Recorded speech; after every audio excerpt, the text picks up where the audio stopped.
Alert, the video contains spoilers. Silent Hill 2 did something that very few games had managed to repeat. It made the player feel guilt, for things they never did. Not mechanical guilt, not the guilt of a wrong button press, but a deeper guilt, more uncomfortable. The kind that doesn't vanish when the game ends, and this doesn't happen by accident. Silent Hill 2 is not a game about monsters. It's not a game about jump scares.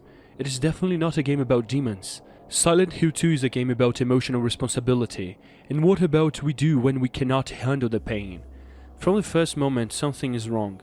James Sunderland receives a letter from his dead wife, Mary, saying she's waiting for him in Silent Hill. But the gamer never treats us as a supernatural mystery. It treats us something out of place, unsettling, artificial, because Silent Hill doesn't call people. The city responds to those who are running away from themselves, and James is running. The biggest lie in many horror games is that the monsters are the villains. In Silent Hill 2 dismantles us completely. The city is the true antagonist, not because it creates evil, but because it reveals what has been buried. Every empty street, every rushed hallway, every deformed creature, everything exists for one single purpose: to force James and the player to remember. James didn't arrive there by a mistake. He arrived because he tried to keep living as if nothing had happened, and now the city demands payment. Mary was sick for 3 years, 3 years of constant pain, 3 years of her body slowly rotting away, 3 years of frustration, anger, and cruel words spoken by someone who was dying. And here, James' first mistake is born. He couldn't love Mary in her suffering. He loved the idea of Mary, the memory of who she used to be, not the reality of who she had become. This doesn't make James a classic villain, it makes him human, and Silent Hill 2 is cruel precisely because it allows no easy judgments. Over time, the suffering stopped being just hers, it became his too. James began to wish it would end. And that is the second mistake. He desired the end of the pain. More than he desired her life. Not out of hatred, not out of sadism, but out of exhaustion. Emotional selfishness. The simple need to breathe again. That thought in itself is not a crime, but it opens a door. Then comes the third mistake, the mistake with no return. James mothers Mary with a pillow, and immediately he tries to justify the act as mercy, as love, as liberation, but the game itself destroys this narrative. In the hidden video at the hotel, James admits to the truth. I did it, for me. Mary wanted to live, even in pain, even in suffering. James wanted to stop suffering. This is the moral core of Silent Hill 2. There is no supernatural villain here. There is a human being who chose himself. After the murder, Justin doesn't flee from the police. He flees from his own mind. This is the fourth mistake. He represses the memory, erases the act, reconstructs reality, creates a version where Mary died naturally. The latter isn't real. It never was. It is a fantasy created so James can keep functioning. And Silent Hill exists to destroy fantasies. This is why Maria exists. Maria is not a person. She's a psychological mechanism. She's everything Mary stopped being: healthy, affectionate, available, emotional dependent. Maria is James' wish to start over without the guilt, and that is why she always dies. Because fantasies cannot survive the truth. This is James' fifth mistake, creating an alternative reality to avoid responsibility. James doesn't directly deny what he did. He avoids it. That is the sixth mistake. To accept the truth would mean accepting there is no clean justification, that it wasn't mercy, that it wasn't love, it was murder. And it was exactly from the refusal that Pyramid Head is born. Pyramid Head is not a random monster. He is the manifestation of the punishment James believes he deserves. He executes, humiliates, he repeats the violence, not because he wants to, but because he has to. When James finally accepts the truth, Pyramid Head isn't defeated, he disappears, because his function has been fulfilled. And so we reach the final mistake. James tried to keep living as if nothing had happened. He tried to move on. He tried to forget. He tried to normalize the unforgivable. But guilt does not disappear. It transforms. And Silent Hill is the place where the transformation occurs. Now comes the most disturbing part of the game. Silent Hill 2 does not limit the guilt to James. It transfers to the player, because we control James. We choose to keep walking. We enter the rooms. We push forward, even when everything tells us to stop. The game never forces you to advance. You could turn it off, but you continue. And this creates something rare in video games: responsibility by association.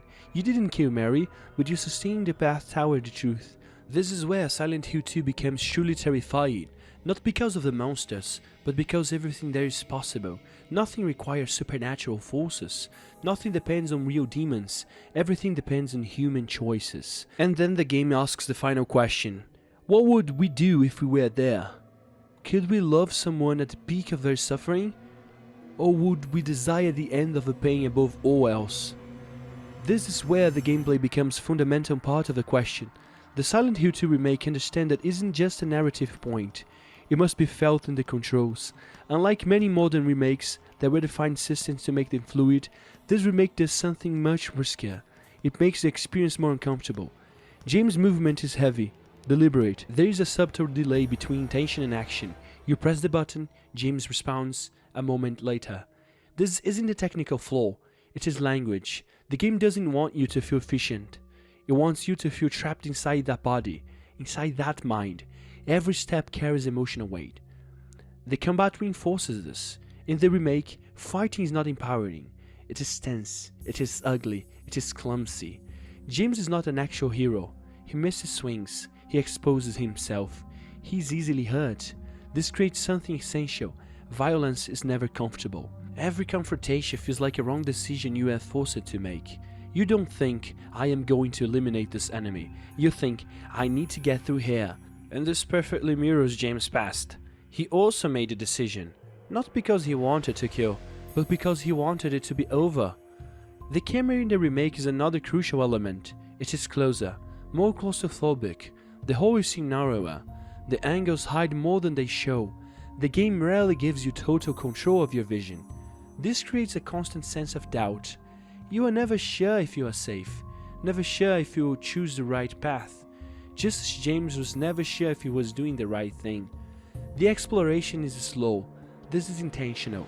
The game forces you to observe, to see the peeling walls, the empty rooms, common objects that now seem loaded with meaning. Nothing screams story explicit, it steps in. The sound design amplifies this. The radio static isn't just an enemy alert, it is constant anxiety. Even when there is nothing there, the sound remains, like an intrusive thought, like a guilty that would not be silenced. And when the silence comes, it is not relief, it is anticipation.